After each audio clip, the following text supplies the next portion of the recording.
আসসালামু আলাইকুম। ওয়ালাইকুম আসসালাম। ব্যবসার কি অবস্থা ভাই? ব্যবসা কেমন চলতেছে? হুজুর, ব্যবসার অবস্থা খুবই ভালো।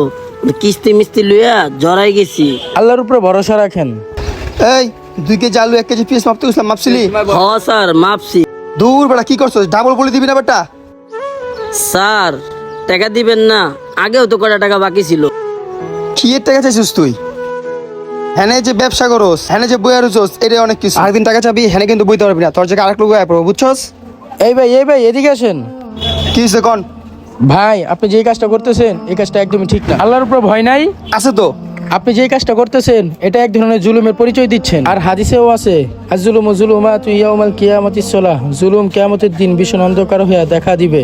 যারা জুলুম করেছে বা করবে তাদের কিয়ামতের দিন অনেক শাস্তির উল্লেখ করা হয়েছে। আচ্ছা ইমাম সাহেব, আমার ভুল হয়েছে, আমি শাকিলের টাকা দিতে এসেছি। এই শাকিল ভাই, এই নে তোর টাকা। আচ্ছা ইমাম সাহেব, আসি। আসসালামু আলাইকুম। আল্লাহ রসুল সাল্লাল্লাহু আলাইহি সাল্লাম বলেছেন, জুলুমের বিরুদ্ধে প্রত্যেক মুমিনের দাঁড়ানো কর্তব্য। তাই আমরা আসুন সবাই জুলুমের বিরুদ্ধে রুখে দাঁড়াই।